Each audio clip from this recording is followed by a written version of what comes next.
Hey everyone, here we are taking the example we saw in the last video and we are distributing into the equation an x, and we're seeing what impact that has on the final graph because we are working under this larger umbrella where we are graphing polynomials.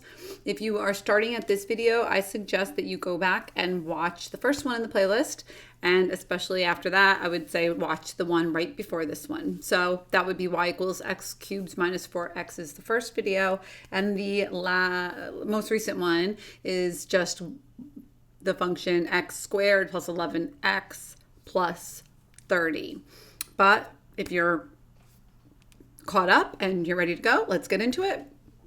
First step is going to be just jotting down our end behavior. So end behavior, it's dictated by the positive x cubed. So positive means it's finishing up on the right, and the odd degree means it's down on the left. So you would probably write down that the end behavior is down and up. Next step, we are going to factor, fully factoring everything. So we're going to start by fully factoring out the GCF, which is x. That leaves me with x squared plus 11x plus 30 as my quadratic trinomial on the inside right there. And then the quadratic trinomial can also be factored, as we saw in just the last video, x plus 5 and x plus 6. So second step is now done. Next thing is z for zero product property. So we're going to set each factor equal to 0. We will get x equals 0, x equals, you set this equal to 0, subtract 5, and you get x equals negative 5. Shaving off a step or two. Set this equal to 0, you're going to subtract 6 over, and you get x equals negative 6. So there you go. You have your zeros. Zeros is another word for, yes, x-intercepts. Good job. Next thing, A is for axes. I already drew mine. Here they are, ready to go. Check. After that, we are going to label and plot. Label and plot. Well, what am I labeling? What am I plotting? Plot and label and plot, whatever. Go together, hand in hand. So 0, I'm plotting and labeling a 0. Negative 5, so negative 1, 2, 3, 4, negative 5, label, and negative 6, label. But that L is also going to go for the local behavior. Again, I expand on this in the first video. Local behavior is how do we behave at each of the zeros, or x-intercepts. So this guy right here, linear behavior. Then this, also linear behavior. And last but not least, this, also linear. So these are all linear, pretty vanilla, pretty boring. Forgive me, but it is what it is. You see a lot of these. So if I had to graph this, I'm just going to go ahead and label my linear behavior. So this is linear. We said that's linear, just color coding while we're at it. And we said that's a linear.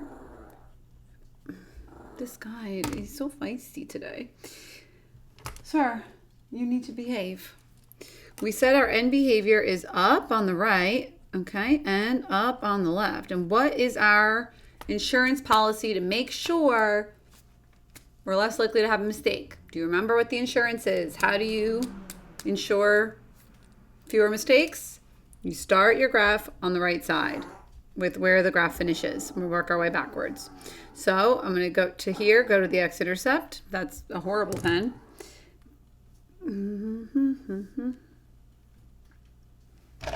Sorry. Start here. We're going to behave linearly. Again, expanded on in the first video.